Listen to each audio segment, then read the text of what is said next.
আজকে সকাল সকাল ঘুম থেকে উঠেই কিন্তু আগে পেঁপে কাটলাম, কারণ পেঁপেটা কিন্তু সকালবেলা খাইতেই ভালো খালি পেটে, যাদের গ্যাসের অনেক সমস্যা। আর এই পেয়ারাগুলো কিন্তু আমার গাছের, মানে সকাল সকাল উঠে মেয়ে গাছ থেকে পেয়ারা নিয়ে আসছে, কারণ স্কুলে নিয়ে যাইব, সাথে মরিচের গুঁড়া লবণও কিন্তু নিয়ে যায়। আর আমরাও কিন্তু ছোটোবেলায় আমরা মানে আমের দিন আম নিয়ে যাইতাম, মানে সিজনাল ফলগুলো স্কুলে নিয়ে খাইতাম আর কি।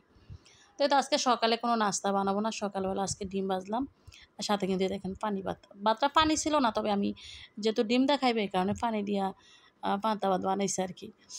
তো এখানে আবার দেখলাম বাজার থেকে তাল আনছে আর নারকেল আনছে। তো তাল নারকেল আসলে না, তাল প্রায় শেষের দিকে, এই কারণে বলছি যে তাল আনলে চিপা জাল করে রাখলে কিন্তু আসলে তাল আমার ঘরে সবাই পছন্দ করে।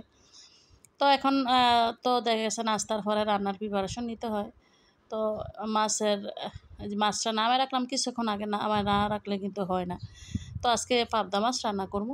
তো মাছটা নামাইয়া দেখলাম যে আসলে পাবদা মাছটা তো ভুনা করবো, তো আজকে টক পাতা ভর্তা করবো। তো ওই যে আমার এক কাকির গাছের থেকে টক পাতা আনতে যাইতেছি, চুই পাতা বলে আর কি আমাদের এলাকায়, তবে এক এক এলাকায় না এক এক নাম। তো কোন এলাকায় কী নামে বলে অবশ্যই আপনারা কমেন্টে জানাবেন। তো এটার ভর্তা কিন্তু অনেক পছন্দ করে আমার ঘরে, আসলে একটু পোড়ামরিচ দিয়া শুকনা মরিচ দিয়া বেশি করে বানাইলে কিন্তু বাইটা আবার হাতে কষলেও কিন্তু বানানো যায়। টক পাতাটা খুব ভালো লাগে, আর এখন যেহেতু অনেক রোদ্র ওঠে, আর রোদ্রের মধ্যে কিন্তু খাইতে ভালো লাগে। তো যে টক পাতা নিলাম, তারপরে দেখা গেছে এগুলা রাইখে আবার কিছু সবজি ফার্মও আজকে গাছের থেকে, যে পুঁই শাক, কয়েকটা পুঁই শাকের আগা মানলেও দেখলাম, তো চিন্তা করলাম যে পুঁই শাকগুলো কাইটা এটা একটা তরকারি করি আর কি। তো আসলে না আমার না এই যে বাজার থেকে তো আনে রান্না করি, তবে মাঝে মাঝে যখন বাড়ির কিছু সবজি উঠে রান্না করি তখন আমার কাছে ভালো লাগে। তো ছোটো মেয়ের উড়াইছিলাম ছাদে, যে ছাদ থেকে কয়েকটা দুন্দুল ফেরা নিয়ে আসতে। তো আসলে সকালবেলা কিন্তু আমি অনেকগুলো ফারছি ফাইরা, মানে প্রায় 3-4 কেজি, ওগুলা কিন্তু বিক্রি করে নিছি। তো এখন দেখা গেছে রান্না করতে উঠাইলাম। তো এখন দেখা গেছে সব কিছু একদম কাইটা কুইটা নিমো, কারণ গুছানোটাই কিন্তু অনেকটা সময়, আর যেহেতু একটু ভিডিও করি সময় একটু বেশি লাগে আর কি। আর দেখেন আমার এই সামনে কিন্তু সব সময় দেন ছেলেমেয়েরা ওরা সারাক্ষণ এদিকে খেলাধুলা করে। তাই তো সব কিছু গুছাই নিলাম, আর একদম কাইটা কুইটা দিয়ে গুছাই নিলে কিন্তু তেমন সময় লাগে না, তখন গুছিয়ে রান্না করতে আমার কাছে ভালো লাগে। তো এখানে দেখা যাচ্ছে দুন্দুল পুঁই শাক আর সাথে 2টা আলু দিছিলাম, আর সাথে কিন্তু ডাল দিয়ে দিব। তবে এই তরকারিটা কিন্তু আমি অনলাইনে দেখছি এক আপুরে রান্না করতে, ওইটাই ইচ্ছা করলো রান্না করে খাইতে, তো ওইটাই রান্না করলাম আর কি।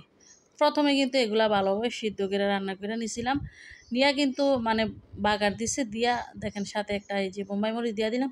তবে এই মরিচটার এত সুন্দর গ্রান, আমার এক কাকির গাছ থেকে আনছি, মানে এত ভালো মনে হয় যে মরিচের গ্রানে এগুলা খাইছে আর কি, খাইতেও খুব ভালো লাগছে। সবজিটা মিক্স সবজি আর কি, ডাল আলু দিয়া সবজি দিয়ে সবজি করলে কিন্তু ভালো লাগে খাইতে।